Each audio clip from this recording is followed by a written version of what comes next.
Yesterday, I did a video. Na video nimno asemu amekan ne say Otumfuo say tutu owo ho no.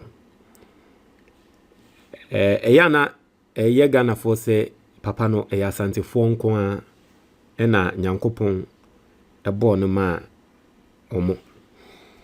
But se uwe ni a obehu ne se Otumfuo oye Ghana chede. That is why for me, me say papa no oya Asantehene o onya Asantehene o. Nanso me ebu e wo se me de mano no. Me de say ebu no mano. Even though onya me hine.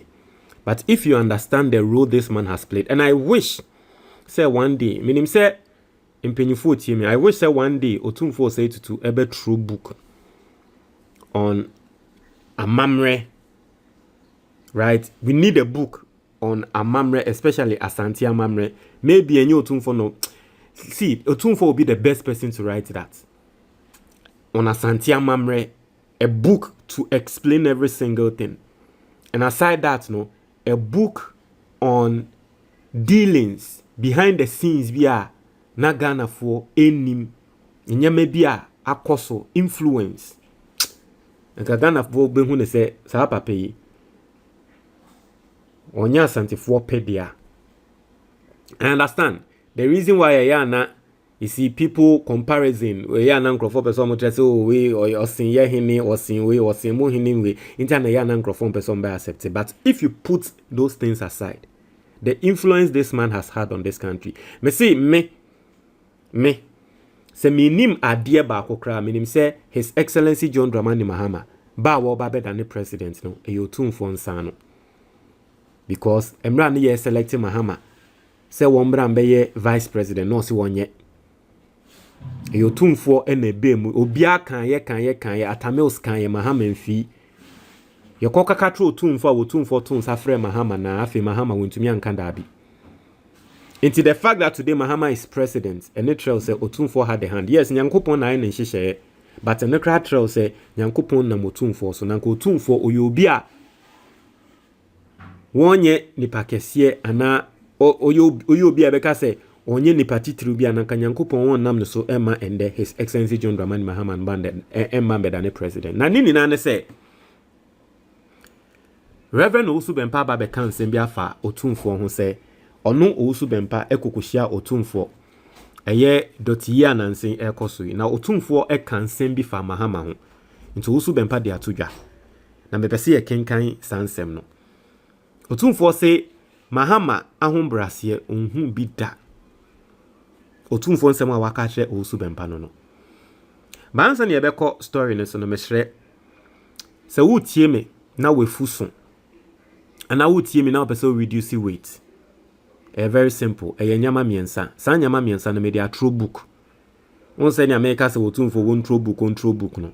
Me obi a me mfa book tro in dia agro. Enti me de nyama miensa no me dia true book no comment box ni mu. You can click on it and get the book.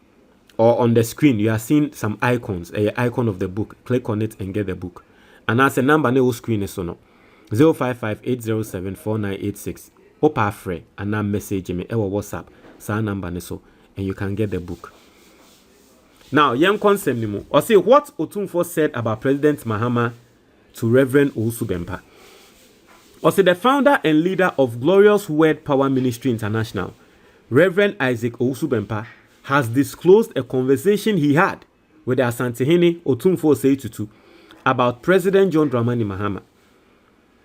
According to Reverend Owusu Bempah, he visited the Asantehene on September 21st, 2025 to commiserate with him following the passing of the late Asantehene Nana Kunedu Yadom III. Inti dotiye insensem no ena Reverend Owusu Bempah koye. Also, he was accompanied by Prophet Eric Boahin Uche, founder and leader of Rain House Chapel International. Speaking to his congregation on September 22nd, 2025, Reverend Owusu Bempah revealed that Otumfuo spoke highly of the president, describing him as a humble leader and praising his character. Ose Otumfuo Ono Owusu Bempah eko Otumfuo enim no. Otumfuo kasa fa Mahama ho. Se Mahama owa ahombrase o. Osi Otumfuo said, "My grandson, I have heard of your name, but you don't come to see me." Otumfuo ka tro Owusu Bempah say, "Mate wo nka, anso wo ma mesra me. Me nana." Osi the person who led us in then told Otumfuo that his son, John Dramani Mahama, is a close friend of mine. Se ho no bi ka kire Otumfuo say, "Oh, we Mahama and nipa ko no ka za no ye just nipa ko no kakra no osiri woni trim." Say, "Oh, Mahama down for pani Owusu Bempah." Because if yen na ye kan kra Owusu Bempah no obia na me on this platform, I labeled him as one of Mahama natanfo. Because some of the things are not air course no. As someone na me kind say Dabi, there is something going on between Owusu Bempah and Mahama. But at the end of the day, last minute, Owusu Bempah nyankopon bebi eneni emo no ehun say Dabi. Mahama na nko hu ne say netanfo no say Mahama nya netanfo. Nti ne bakone ka tro Otumfuo say, "Oh we oye Mahama adam for pan." And also Otumfuo responded that he was aware, and he began to say many good things about John Mahama. So Otumfuo ekan say, "Oh minim so oye Mahama adam for." Nti ehon Otumfuo sha say wo kan Mahama nsem. He testified to Mahama's humility and ended by saying he is always impressed with the president's humbleness. He then asked me to greet him when I go to Accra. To testify, eka se Mahama de owa hombrase de bia Mahama hombrase de ono Otumfuo ebro na adwene ne nti ase so. Na owie ye no ena okatre Owusu Bempah se okọ enkran a chia Mahama mame. The Reverend Owusu Bempah stressed that the Asantehene's words are a testament to the value of humility in leadership, adding that he himself always emphasizes humility because it brings honor. This is from Otumfuo himself, who said so many good things about President Mahama. It shows that humbleness is good and it is a quality worth emulating. The Reverend Owusu Bempah, in someone walker, after His Excellency John Dramani Mahama Hunono.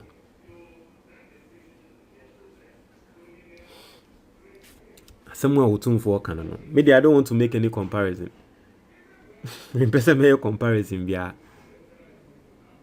But you see, as a Christian, do you know why? And I've said this on this platform before. Let me use this point because we are talking about Reverend Owusu Bempah and I'm also a Christian or a sopho. Unim di entia in the Bible, right? Or say upeja umua nyankopon ebrewase. For people who don't believe in the Bible, let me show you technically why, and I've said this on this platform before, I'm going to say it again. Let me show you technically why, even if you don't believe in the Bible, it doesn't even need to be spiritual, but even if you don't believe in the Bible and you are prideful, too overly prideful and arrogant, one here you see, obi biara wedi ye ewo bibimu ewa brabo mu no. Say nipa krono. There was a knowledge. There was some form of education. Na ye kan education a enye chinchine twan say nipa krono nko school dabi. Me and me ti he melodies amiti he. Say unko school but me book amatra matre o say oye nyama miense bia ebema wefu atwin ende Ghana fo bebre na se ne me eye audio ni video say omofu asha say etwe no education, right? But sema one go school, me no one go school, yankotena classroom, mama wantena classroom, but I have educated you by buying my book.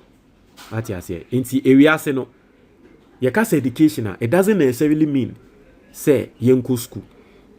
Now, one thing about pride and they say e de hye wo trim say wo no wo ye better. Na wo bi biara ni trim no onim say o ye better esin wo bi no. Onhu ni say wo besua de afri ni pakro ne ho. If you are prideful, you think you know it all. Eya say o ye better. Eya say wo nim sin obi a. Inti no say wo be kon ni pakro ne na ase akwako sua de no. Onye For all you know, wadamfo bi a wombu no ono na ebia na nka wo ye die woni nsemu. Ade bia wonim obrɛ wo ho asɛm ne trɛwa na nka no na ɛbɛnam so ɛma wo yie die bia nka wo sɛ wodi yie no ɛba. Nanso saa wadamfo no mumbu nimpo hu sɛ woyɛ high class into hu mpo sɛ obetumi akɔ saa wadamfo ne ho akɔkoto sɛ won trɛ obibi. Hu saa inti unkonkosua saa de no inti wo yie die na nke wo se wonya no wonya. And after that, there's a book be me read here and that book changed my perspective, right? You can read Ego is the Enemy, but aside Ego is the Enemy, there is a book be me read here, and the book a SDA for book be SDA. Now omotre say even Saul the man Yankopon ne bufu Saul a oma David eba be di ade because nanka Saul nanka wo se wono ni lineage. But Yankopon eba be J 2 minutes for him no de ma David.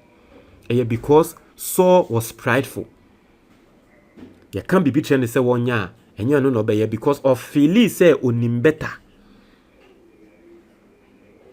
Inti say ewiase won wo pese hu say wo bi be di yi wo pese hu say obi be ko nanim a hwe nipa kro no is the person willing to learn, is the person humble ohun nipa say no treat nipa ohun ne say nipa we obedi ye wa brabom.